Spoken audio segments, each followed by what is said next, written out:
Okay, so this afternoon, our first lecturer will be Patrick Girard, a guy from Drummondville, Quebec. He's been teaching for 18 years at University of Auckland in New Zealand. And we have the privilege to have him with us today, this week, I would say, and no matter the distance one. So the floor is yours, Patrick, and thank you for coming with us and to share your interesting ideas about logical injustice and logical justice. So go ahead. Tēnā koutou katoa, ko Mont Saint-Anne te maunga, ko Saint-François te awa, ko Abenaki iwi take, no Quebec aho, kai tamaki makoto aho e noho ana, ko Patrick toku whenua, kia mai tako katoa. This is a story that happened in New Zealand starting in the early 90s and concluding quite recently, involving Peter Ellis in Christchurch in the South Island of New Zealand at a creche, which is a kindergarten. It's not really an uplifting story, unfortunately. In 91, there were first complaints at the civic creche. And then in 92, Peter Ellis was arrested in a child abuse investigation. In 93, he was convicted on 16 charges involving seven children. In 94, he started a sequence of appeals. The first appeal partly succeeded, but there were still 13 convictions that remained, so he stayed in jail. In October 99, he had a second appeal, but that failed. And then there's a 20 years gap, but I imagine there's lots of demands for appeals and things like that until in 2019, the Supreme Court agrees to hear a third appeal. But that was in July 2019, but in September 2019, Ellis died before the appeal was heard. And obviously, if we want to continue the story, we need some logic. So let's do that. Based on my previous work, that's a book that was published in 2024, a popularization of logic, all written without symbols. I was very proud when I had my copy edited version and I wrote in the box, you know, which formulas do you have in the book? And I wrote NA, and then the editor just wrote back that I used 2 + 2 = 4. And I was very disappointing.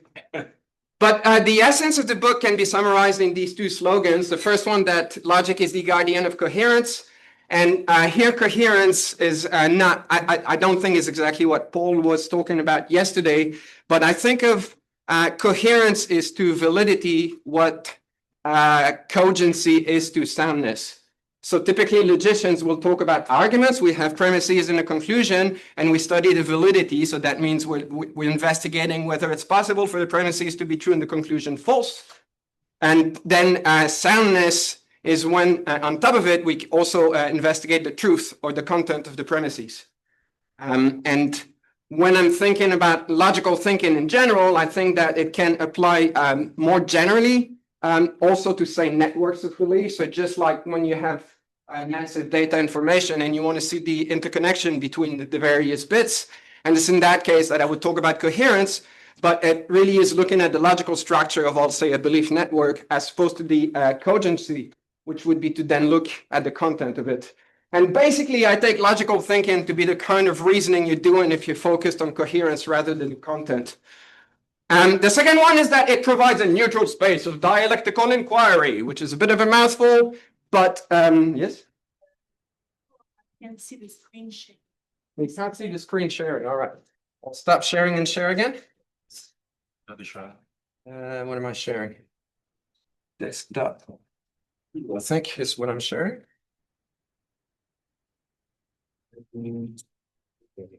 Share the PowerPoint first. Yeah, can they now see it? That's perfect. Yeah. Yes. Okay, so that so it provides a what is it? A neutral space of dialectical inquiries. And inquiries, we have a common goal. We want to figure out the truth of something and make a decision. Dialectical is when there's various perspectives on the point in case, and you can think of several people engaging in some kind of deliberation on the inquiry, or you can think of just one person just investigating various perspectives you could have on the same point. And then that it is neutral. The goal in general is mostly to think about entering a space where you suspend deeply held beliefs or strong opinions, and then everyone is meant to be more neutral in that sense. A good example of both can be found in Sojourner Truth's one of a celebrated speech. That's a speech he gave in 51. It's called "Ain't I a Woman?" It's a really good speech, and there are a few moves in the speech that are quite good. There's this bit here in particular that in which I think she exemplifies both slogans, and I'll let you read it out because I don't think it's proper for me to put her speech in my mouth.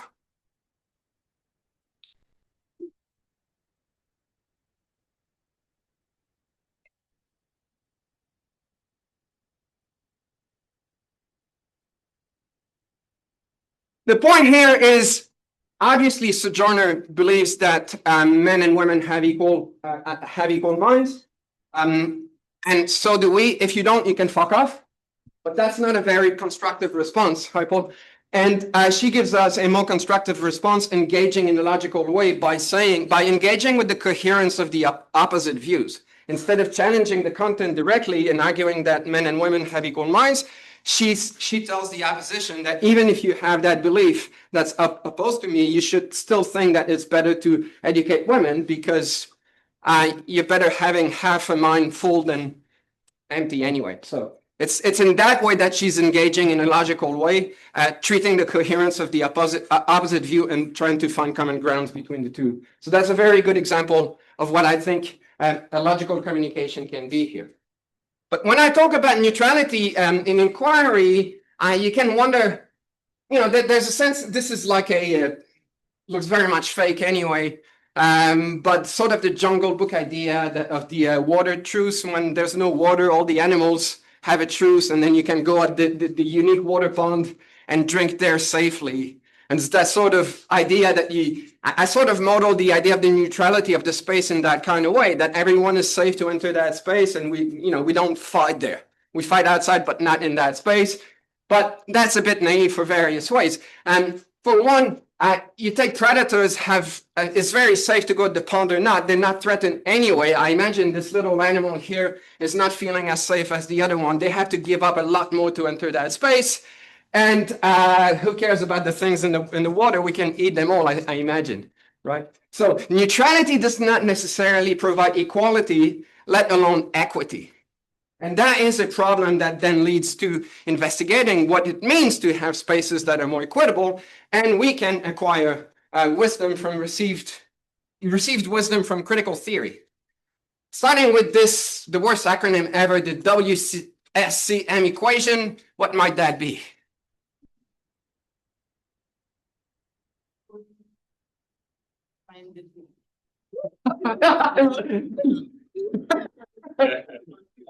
Oh my God, that's so much better, but no. I was after white straight cis men.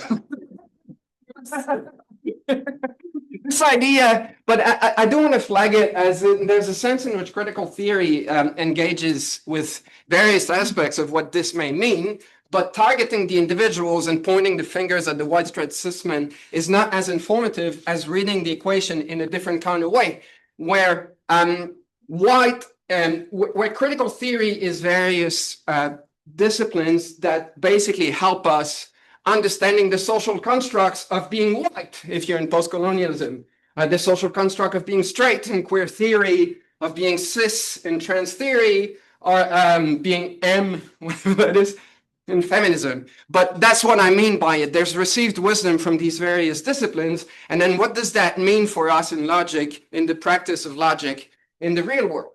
And there are various angles we can take about it. One of them is just to figure out how we apply logic, usually say in science, and see what happens when we apply it to people. So here's an old field of studies for me when I was doing ceteris paribus logic. I don't know how to say ceteris paribus. Some people say ceteris paribus, and I don't care. No one talks it anymore anyway. But in preference logic, the idea is sort of like the economist to figure out what people's preferences are by basically having them making sequences of choices.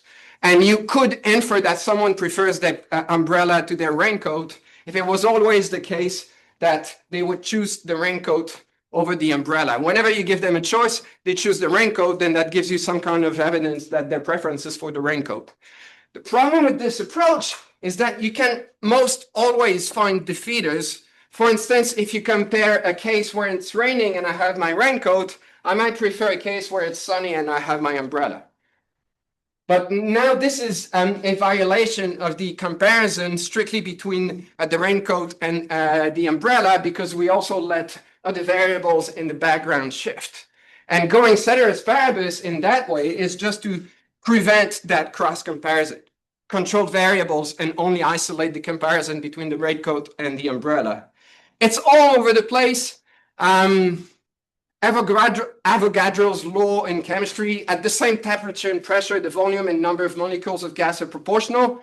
And that means if you're in the room here and you have a bucket with like pressure, if you increase the temperature, the gas will expand in the bucket. And if you decrease the temperature, it will contract.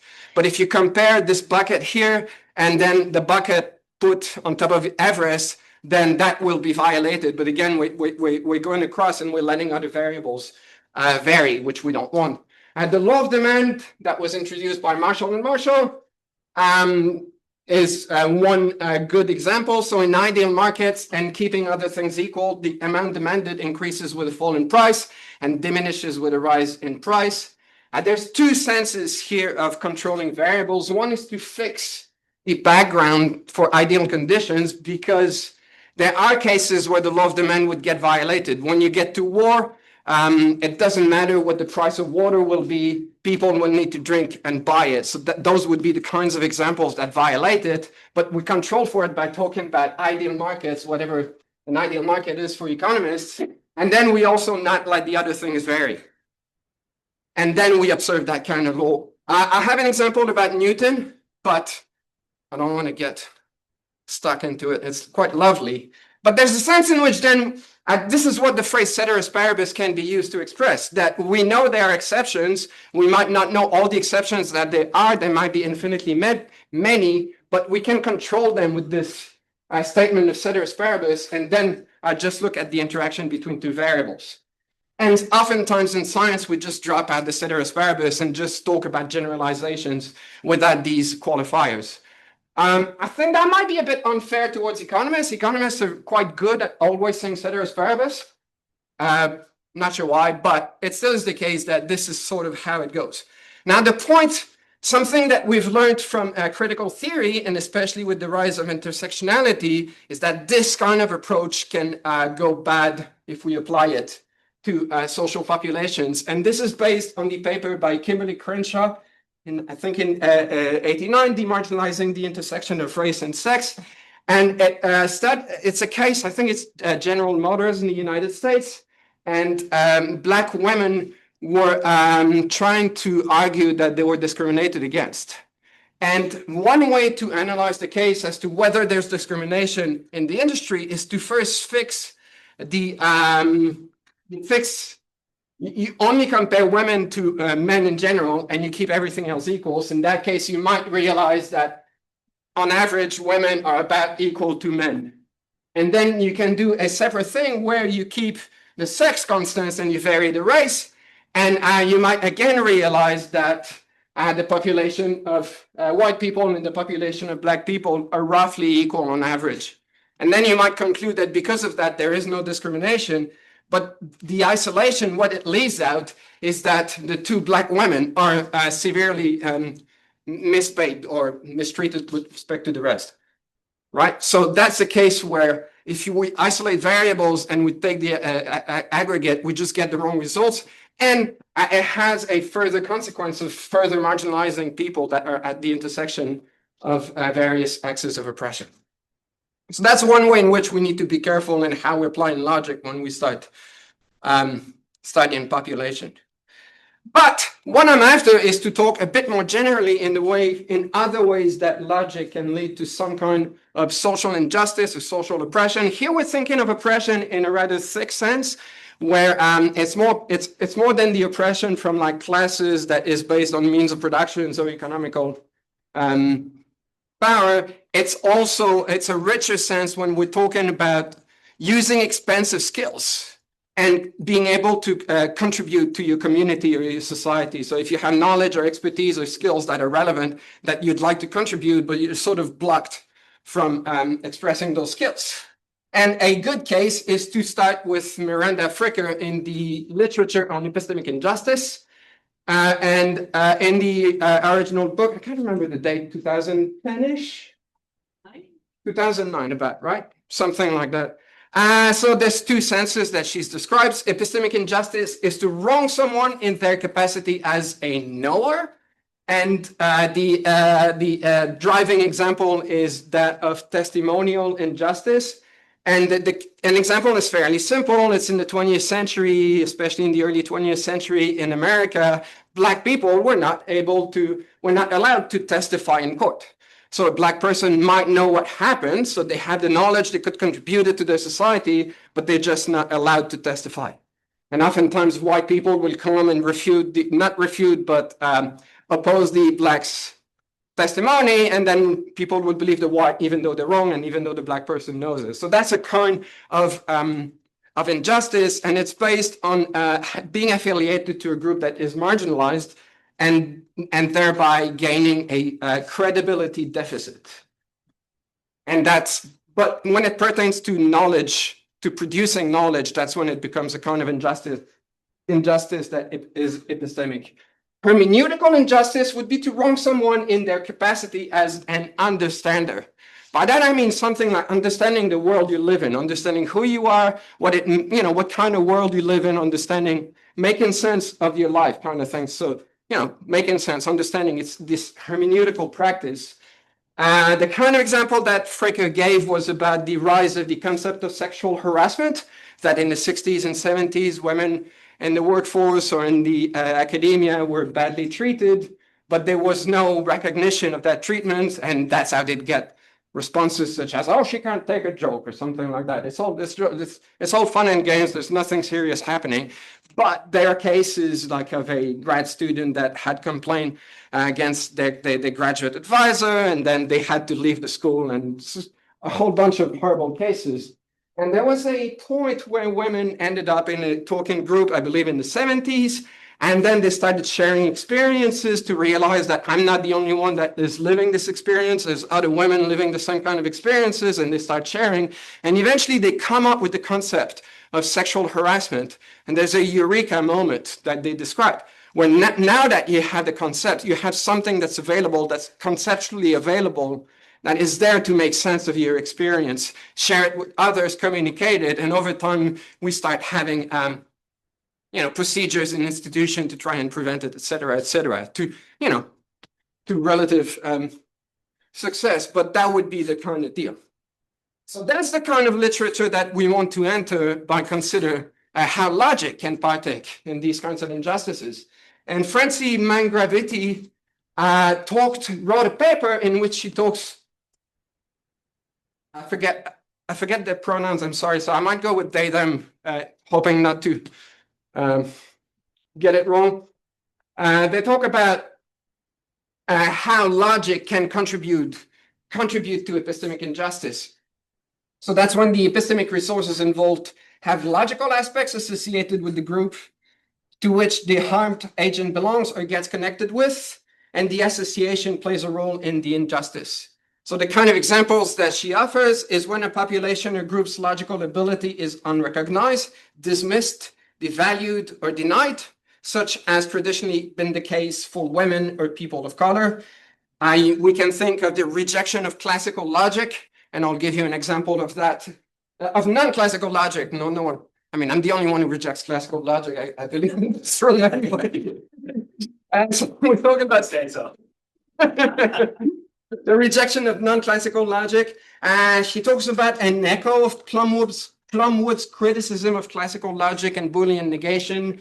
or the resistance to adopt trans concepts, even though they're already available.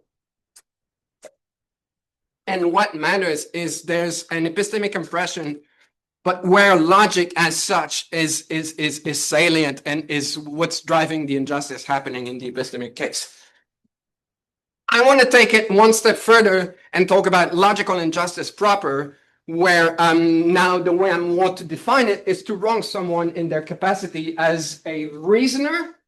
So epistemic injustice is you wrong someone as a knower. Hermeneutical is you wrong someone as an understander. Logical is you wrong them as a reasoner. And specifically because it's logic, we're going to talk about coherence. Right? So it's not to recognize that someone can make coherent sense of whatever they're saying at a more somewhat fundamental level. How are we doing? Let's talk about that. 25 minutes. Sounds good. I'm doing great. So let's start with logical injustice in logic.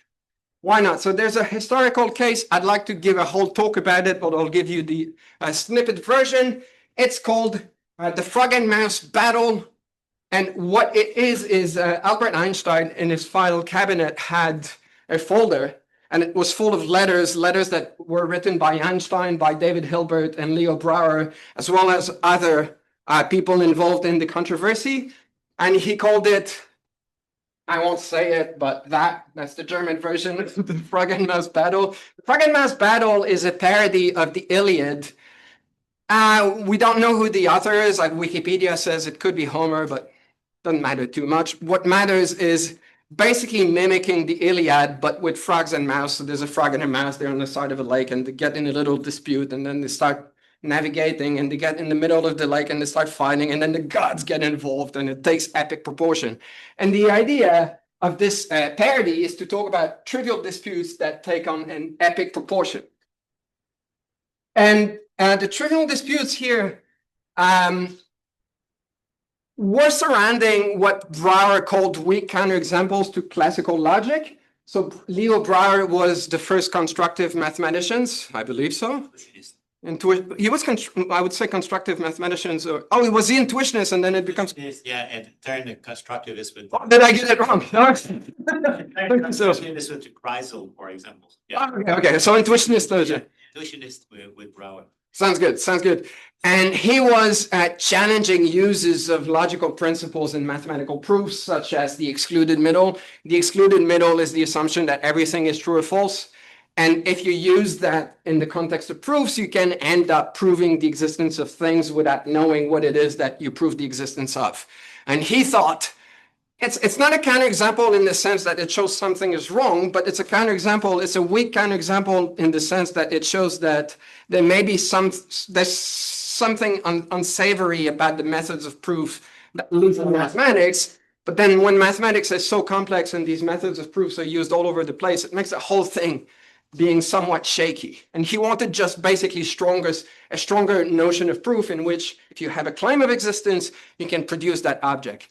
And that led to a controversy that some people, you can read it in the Van Einhort book from Frege to Gödel. There's, it goes all over the place. In particular, Wahl, who was a student of Hilbert, ended up being swayed by Brouwer and started writing in public against Hilbert's program, and that infuriated Hilbert, and it escalated, and that's how it sort of take epic proportion. Now we fast forward to 1928, and this is the Mathematische Annalen, which is a very prestigious mathematical journal that still is ongoing and still is prestigious as far as I can tell.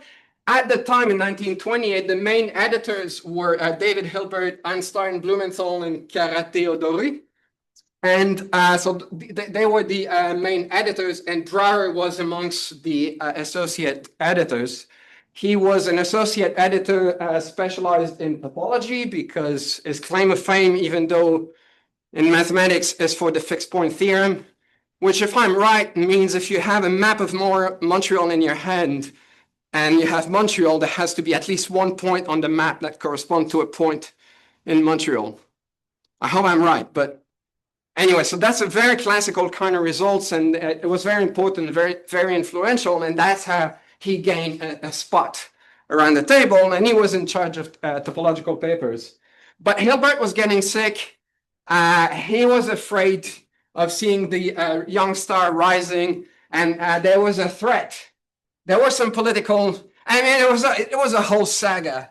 But eventually, in 15th October 28, Hilbert wrote to Einstein saying that he's contacting him as a co-editor of the journal, and he wants to direct a letter to Professor Brouwer saying that we shall not in future require participation in the work of editing the mathematician Allen.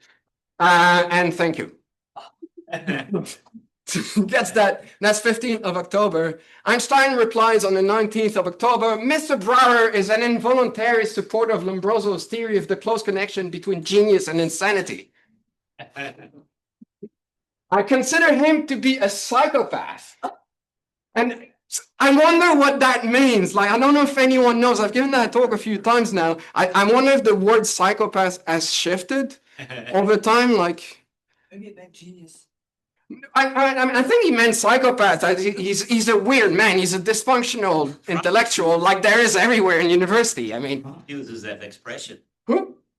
Donald Trump uses that. Yeah, but I think when Trump uses it, it's very different than when Einstein uses it. I think it's more, I don't know. No, I have In German, like mental sickness, mental health problems would be Geistkrankheit. Ah, And so Geistkrankheit can also be genuine for madness. I see. Time is a technical term. oh, okay. They wouldn't have to- Okay, so then, all right, thank you. And then he says, to you, I would say, sir, give him the freedom of a fool. He's just in his corner. He's doing his intuitionistic mathematics. Chill. It's fine. He's a freak, but he's not dangerous. And as well as all the work he did as an editor was perfectly fine.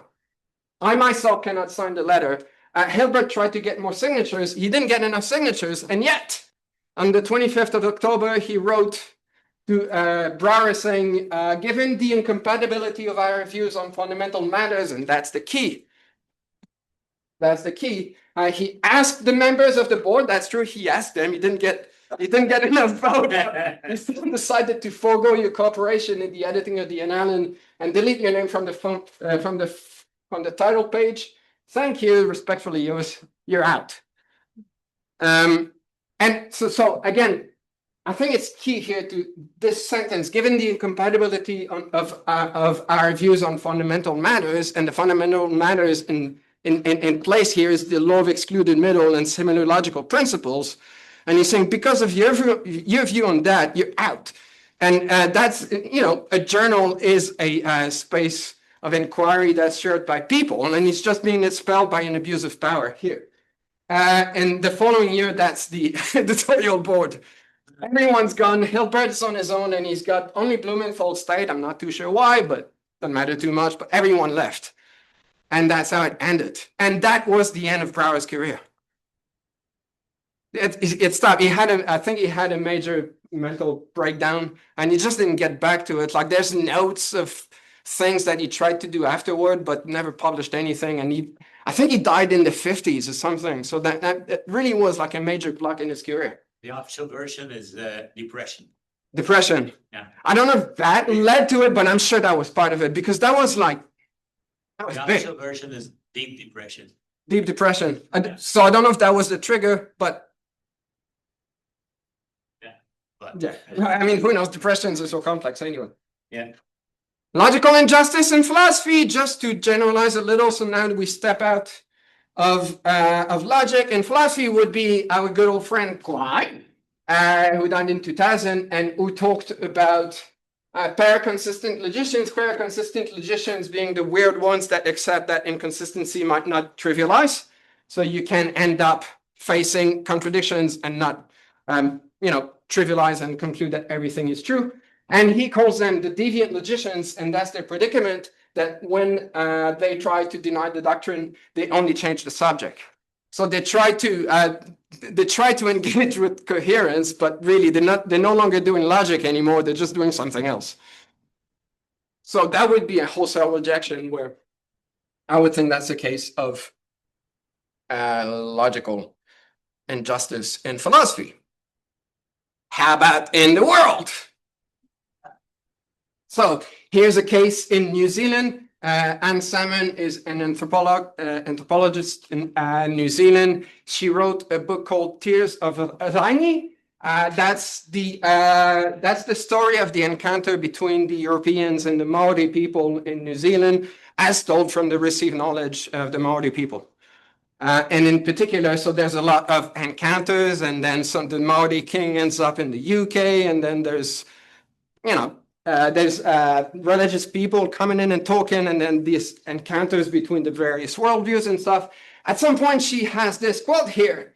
While in the Maori creation story, each form of life engaged with its complement, generating something new from their union, in the Christian account, God ordered the world by splitting its parts into binary opposites. The deity was an analytical logician.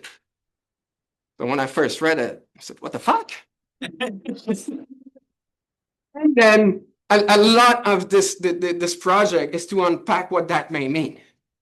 I mean, there's something anachronistic about it, but more interestingly, what it may mean. And I think this framework of logical injustice can make sense of that quote in the following way. And then this is the koru. The koru is the burgeoning stage of the white fern. Non, de ponya in New Zealand. C'est comme des têtes de violon pour des fougères, right? And it's that spiral sort of thing. You can see it all over the place, but it's very important sort of in the worldview, the way the Maori understand it, that they think of everything meets in the middle, so past and future meet in the present. And it sort of represents everything being connected together. And it's a worldview that is holistic and relational. And I started the talk by giving you my mihi. And my mihi is sort of the Maori response to where are you from? Or who are you? And when you're asking who are you, you're not asking this idea of like a European identity. You're asking the relational presence in the grand scheme of things. So it starts by geography is very important in New Zealand for identifying places in New Zealand. But so you start with the mountain. If you translate it literally, it's something like the mountain is Mont Saint-Anne, the river is Rivière Saint-François, the tribe is Abenaki. So you just, those are the things that are relevant to your situation, this relational network.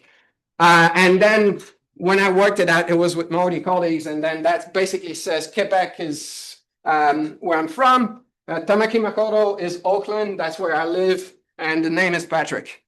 But it's a relational situation of the individual, and it's not an isolated like monad in the world. And that's the kind of idea of the, so I want to talk in this way then about the koru conceptual space.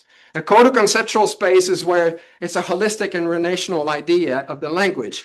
In particular, when I was in New Zealand and I wanted to learn Te Reo Maori, I was told, first, you need to take a class in Tikanga Maori. Tikanga Maori is a system of values and moral guidance, which we'll talk about soon. And you need to learn it because you can't just like take words in isolation and learn the language without understanding the whole thing. There's a sense in which if you translate between French and Italian, you can keep the logic equal.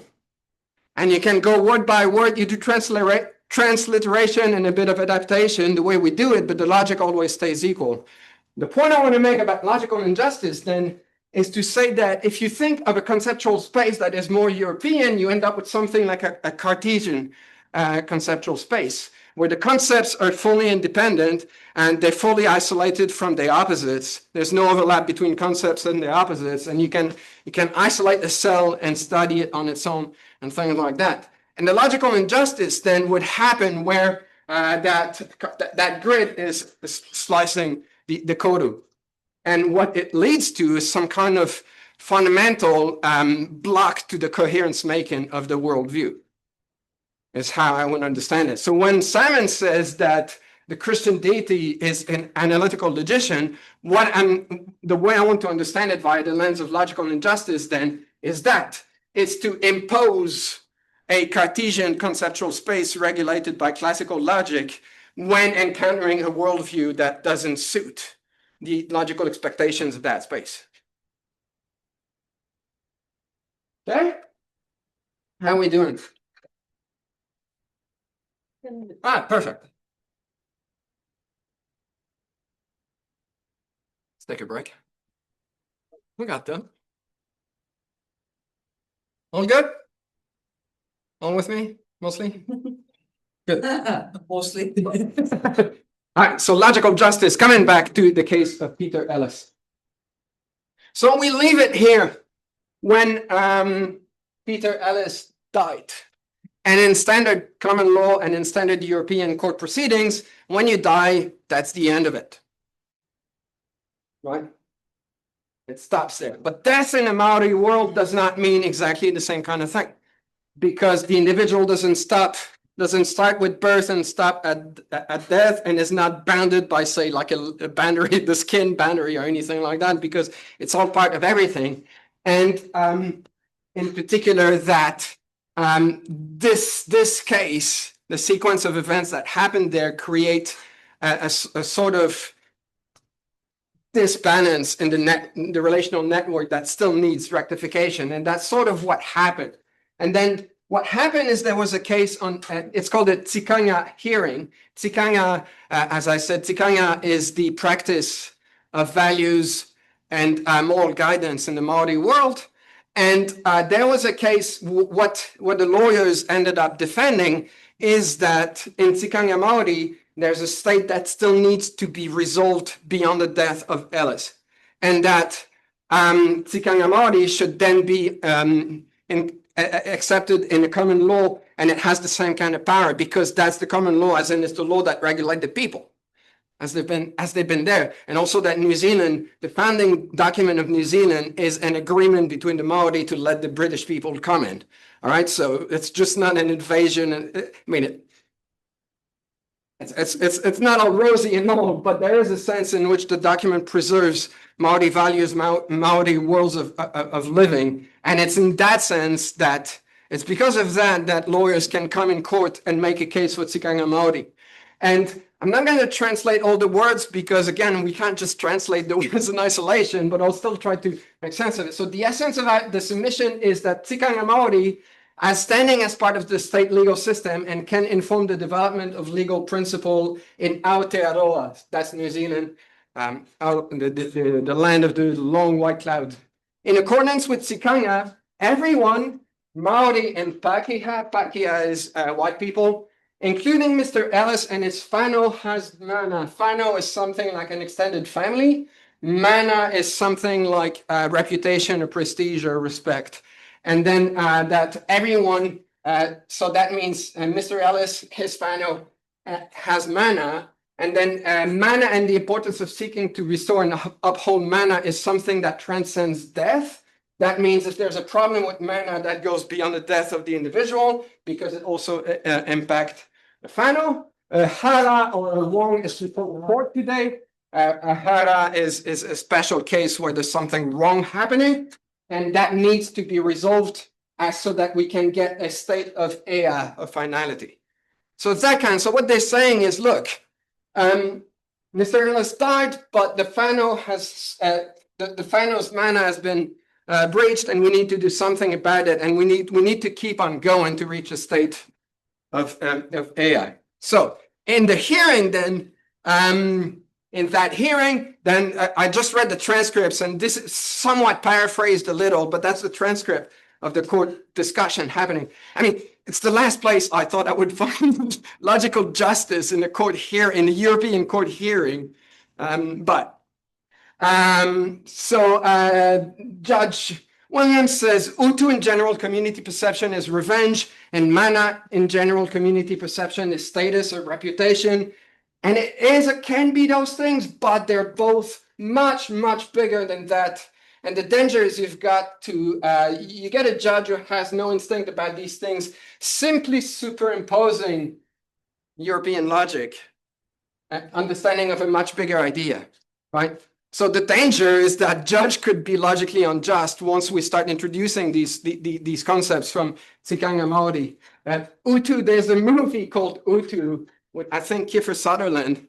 It's a New Zealand movie, and it's really like a story of revenge.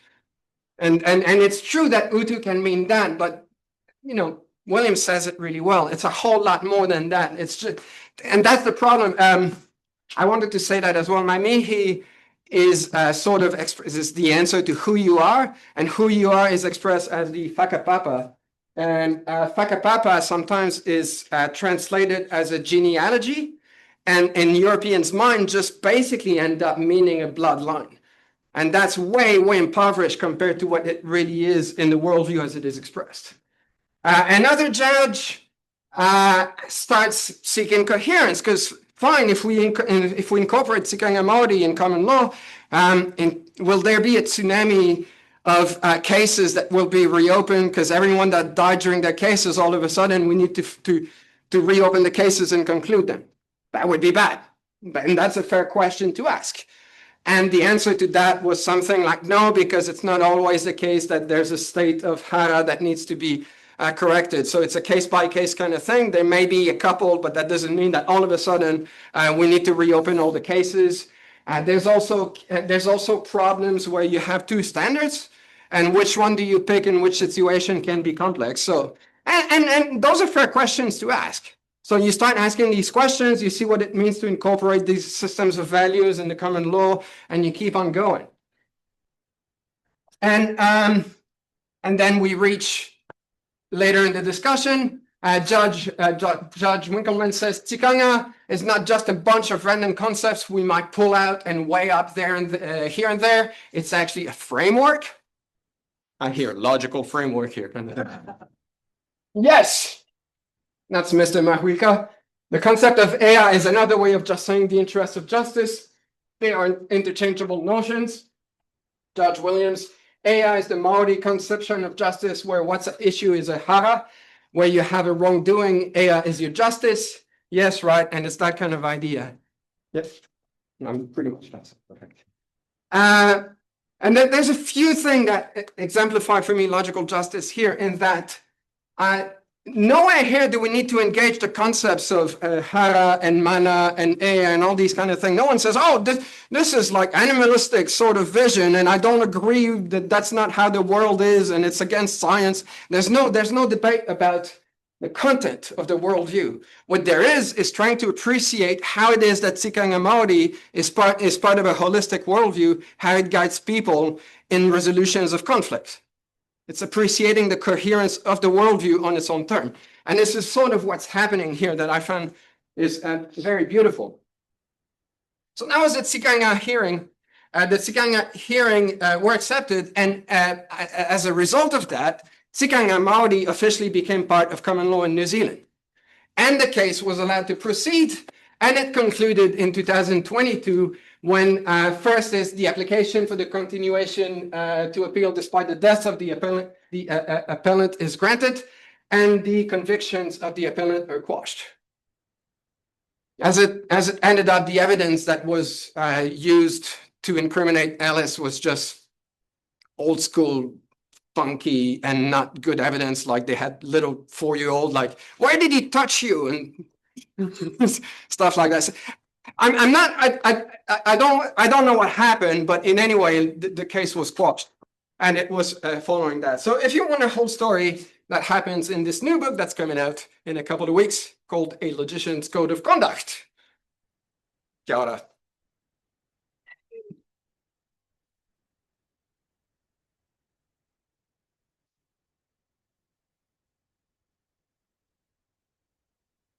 Should I?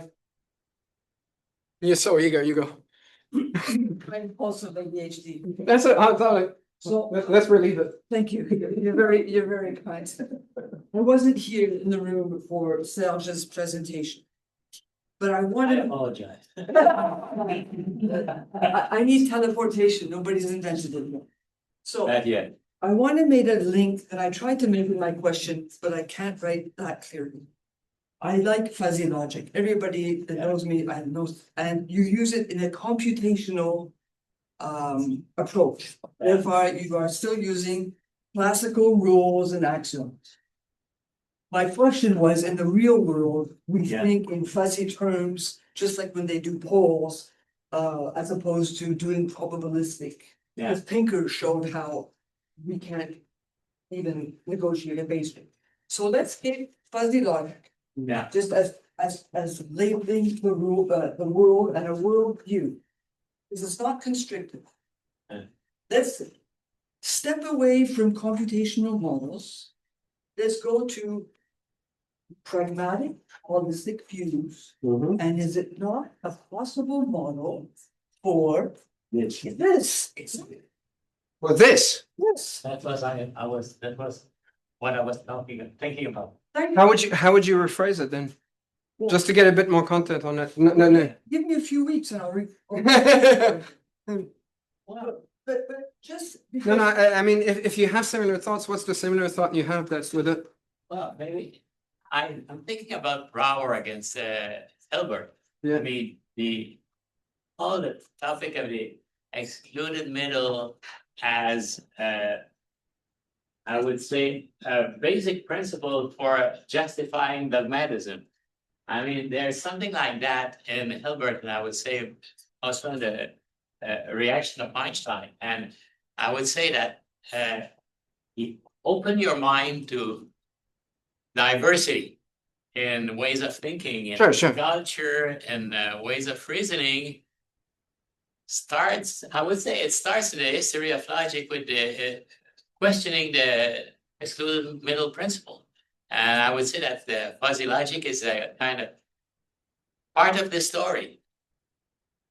And I think that what you say about logical injustices starts with that excluded middle principle. And fuzzy logic allows an overlapping of concepts. Therefore, they're not, Fuzzy logic is not paraconsistent. but fuzzy logic, No, it's just that, you're right. but fuzzy logic allows concepts to overlap. They're not exclusionary, they're not crisp sets. Oh, yeah, okay, yeah. You know, you can have overlap like that, but not with the opposites. Yeah. Or you can have a complex reality, but that is. So just to be sure, the overlap, like classical logic allows concepts of overlap, conceptual overlap. What you can't get is an overlap between a concept and its opposite. No, but we. And you can still isolate the concept and study it on its own. Yeah, It can be part of both in fuzzy logic. Okay, yeah, that's what I said. yeah. Yeah. Well, I don't master your language. It's an interesting thought. I mean, so it would be saying something like there's an overarching sort of framework, which is fuzzy, and with that, well, Something like that. okay, I'm, It's closely related to what I was saying about the absence of complementation in fuzzy logic. true. The conjunction of A and not A is not equal to 0. Their disjunction is not equal to 1. Yeah, but it's still an explosive logic, mate.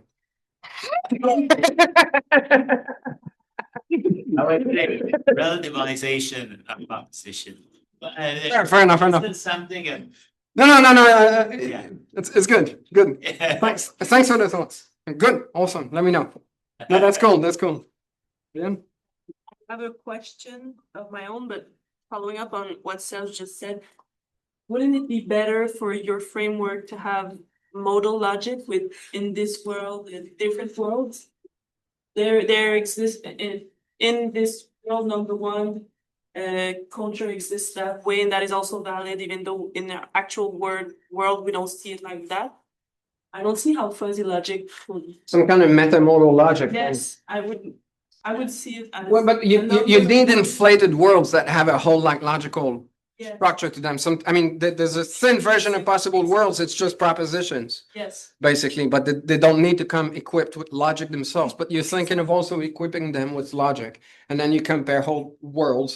yes, because normally because I'm a part of the chaire, l'agentivité épistemique, la justice épistemique avec Canada, and usually we use modal logic. When logic is used in epistemic injustice, it usually needs some kind of different world. Yeah. How it can be valid, even though it's not currently a part of our normative. idea. Okay, so I can see how that happens, and I can see this happening and being fruitful. So I'm in. I think that's cool. One danger to be aware of, though, is that oftentimes this will be expressed in the classical mathematics. Yeah. And that will force a certain kind of understanding of what these worlds can and cannot be, Sure. right? But you can use non-classical. Yeah. logic and Sure. Then- parameters. Then perhaps I'm, Yeah. so I just want to flag it that one needs to be also aware of what is the overarching framework that analyzes these possible Yeah. words. Yes, we need to be. Yeah. That's true. Yeah. And my question, my. Okay, so a few months ago, I told you about, yes, I'm repeating that, about Amandine Catala's concept of epistemic hermeneutical expressive injustice.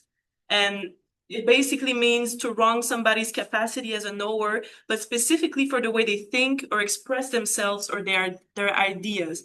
And for example, Fricker in her book mentioned earlier, she named the case of women intuition or emotional reasoning as seen as less rational than men's ways of reasoning. And that is a case of expressive injustice. Oh, see. I would argue that it is also a case of logical. Yeah, you could see it injustice. that way. Yeah. My question is, in your theory, is there a space for an injustice towards the expression of the way we reason as a consequence of being seen as incoherent or anti-epistemic? Incoherent, yeah, is what it is. That's Yes. what logical injustice is. The way we explain our ideas is also seen as anti-epistemic, so there's a double Oh, I see. injustice. What would be anti-epistemic? That The way we say things, for example, in moral judgment, most women will use emotions rather than or you can use emotions and not just justice and means of. Oh, yeah. Okay, fair. And the Yeah, way we I love that, explain yeah. things could Yeah. be seen as not moral and unlogical. Okay, so I don't have it just because I was focusing on the logic bit, but yeah, that Is there seems, space for that? Sure, yeah, expression? definitely. I think that would be. absolutely. Yeah, no, thank you. I mean, she's gonna write me. Are you gonna also write me? No, Read the book first. that is excellent. And then questions that will arise. What I like about how you framed it is that there would be two axes. Yes. One would be a logical, Yeah, 'cause- logical and expression. yeah, so Expressive. so thank you for framing it that way. Usually people ask me, isn't it just epistemic injustice? No, because Which is not what you're asking. Yeah. Yeah, so thank you. That's awesome. Complexe. Est-ce que je peux le faire en Oui, vas-y en français, je vais Ah ouais. C'est une question qui, je crois, mais est un peu aussi servicielle. La première, ça serait même pas le framework, on va dire, des questions autochtones, aussi bien même sur le Canada aussi, mais pas même que le framework occidental. La question serait, est-ce que le fuzzy logic peut exprimer des concepts qui sont propres à la culture autre qu'occidentale? Et de deux, est-ce que les cultures autochtones peuvent appréhender le fait, le concept d'injustice logique en soi? Est-ce que nous on le voit, est-ce qu'eux ils peuvent le voir dans leur propre concept à eux? I would say yes to both. Go ahead. It's your talk. The first one is, can fuzzy logic be used to model indigenous worldviews? Yeah, sure, why not? I'm done with that. I have something, and the second one is, I'll say something about that. The second one is, La culture autochtone peut concevoir Ah.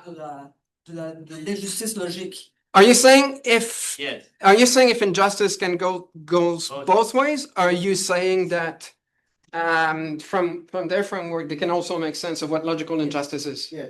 So you're not saying that, you're not asking if it's also possible for indigenous logic to be unjust towards European logic. No, it's very sweet. You want to ask that as well.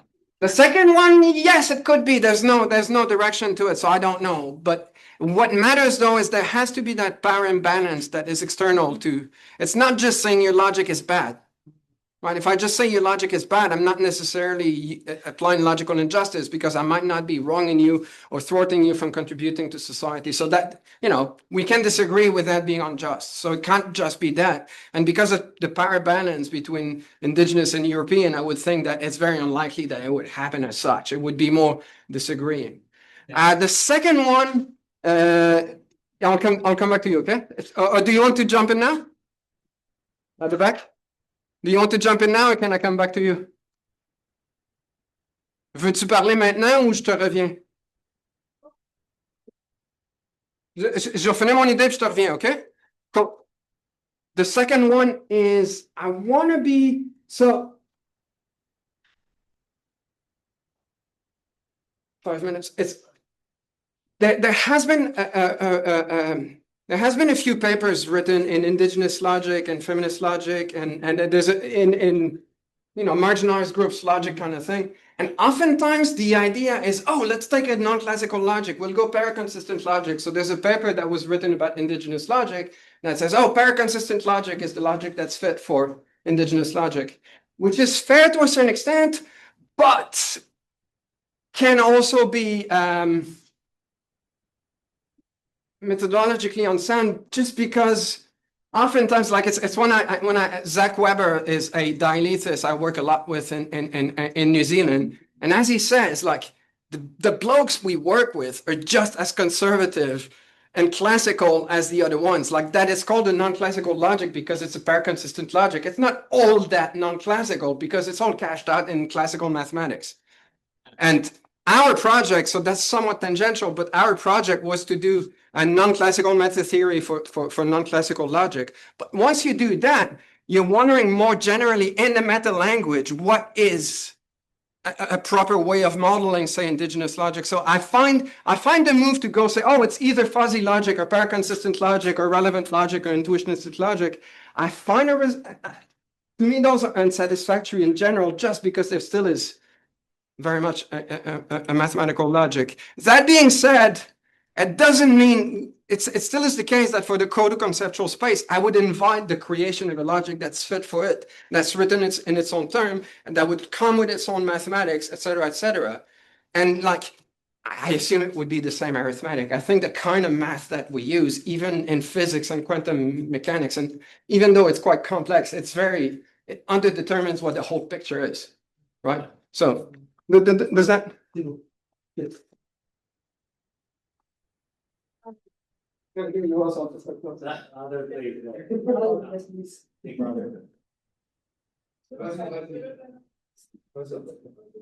voudrais savoir comment est-ce qu'on peut mettre en relation l'injustice pédagogique avec l'injustice cognitive, surtout dans le cas des femmes, des personnes qui sont un peu racisées ou bien soumises à l'état. Comment on peut mettre ça? Parce que on peut placer l'injustice cognitive dans l'injustice logique. Can we classify cognitive injustice as logical injustice, in particular when it pertains to people that have intersectional axis of oppression? Is that key? Something like that. Yeah. That's what we had, I think so.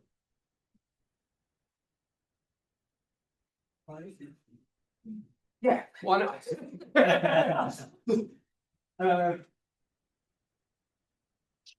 When you say, quand tu dis injustice cognitive, je comprends quelque chose plus comme préjugé par rapport aux capacités cognitives. Oui, peuvent préjuger par rapport au raisonnement des personnes qui sont racisées. Par exemple, Oui. les femmes qui sont, par exemple, une femme qui a les capacités de défendre ses idées ou bien d'exprimer quelque chose.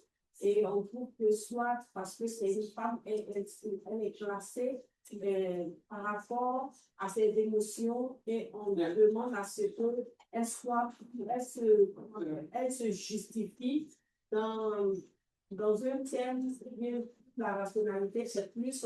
C'est dans ce sens-là que les espaces logiques ne sont pas nécessairement là, parce que cette femme-là doit donner tellement beaucoup de contradictions contre sa propre personne si elle soit capable de rentrer dans un espace logique. Oui, évidemment, ça peut être, c'est justement une situation de force cette personne à adopter un système de neutralité qui est vraiment pas le même pour elle.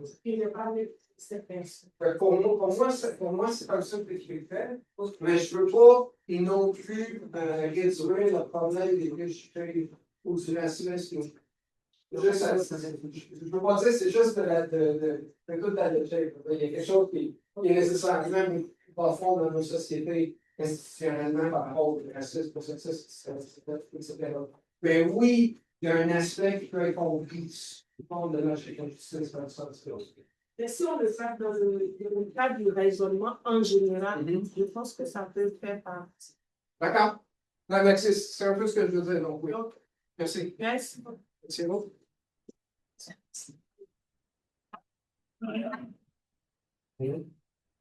Oh, 5 minutes. All right. We got 5 minutes bonus. Anyone online? Well, maybe, Sorry, pardon, Serge. Who? oh, of course. Someone else I missed? Yes, go ahead. Yeah, you were. Please, no, sorry. No, students first. Oh, go ahead. It's a school. It sounds like, to me, it sounds like almost as just updating our premises. If we accept the indigenous premises of how they logic, we conclude and we arrive at a very logical answer. That if we accept how European logic premises works, we arrive at that people cannot go to park. But if we accept indigenous logic premises, that people can't go to park. So I'm just wondering, is it just that, are we overcomplicating the problem a little?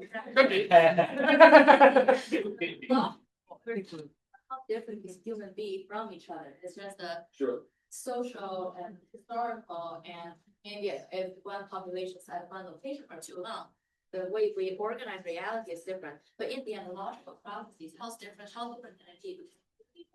And Sure. At the individual level, if you focus on the individual in a Cartesian kind of way, fine. But I think I'm talking here of logic as being communal, as being part of the way it's part of communities. It emerges out of community interaction, worldviews, beliefs, and interactions and everything. So I think what you said works better with a view where logic is an individualist thing as opposed to a communal thing. But I don't know if you agree. both individually explain logic of there. Yes and no, that depends if there's. So, my second part, I was just wondering, do you think the bigger issue lies in how each individual can update our premises? How willing are we? How willing are we? It could be that. It could be an individual failure just to like being prepared encourages to entertain various ways of thinking. But I think what we learn as well from critical theory again is that it goes beyond individuals when it's institutional. Yeah. And I think in particular when Simon talks about the European God being an analytical logician, she's talking about institutional oppression. Yeah. Rather than just a priest coming and saying, "Oh, thou shalt not contradict yourself," right? I want to talk more with you. I'd just like to hear a couple more questions, if that's okay. Can we talk more after? Yes. So, I'm curious if. Sorry, guys. An example of how, like, what would an argument look like when it's between two people with, like, coming from these different logical systems? What would a good, like, appropriate argument look like? Okay, so what I recommend, there's a code of conduct here. In less than 5 minutes, the code of conduct is first, just be transparent about your methods of proofs. If you use excluded middle, don't hide it. That's, that's not too demanding, right? Yeah. That and say a handcurrent proof is an unconstructive proof. It's easy to admit. We can be transparent about that. The second one, excuse me, guys, seriously, I just hear you whispering and it's disturbing me. The second one is when we enter a space, there's negotiation to happen, right? So which belief are fair to put on the table? Do we share those beliefs? Do we accept that we can have those assumptions on the table? So that would be contentful sort of negotiation. But what I'm saying is there's also logical negotiation to happen. Like if you come from a worldview that requires expression of inconsistent but non-trivial thoughts, and I impose classical logic, then we're going to have a clash. So I need to be prepared to adapt, to negotiate the logical standards that are effective in the space is what I'm saying. So yeah, so it's being prepared to adopt various coherent standards that are fit for purpose given the inquiry. Does that answer your question? Or not fully?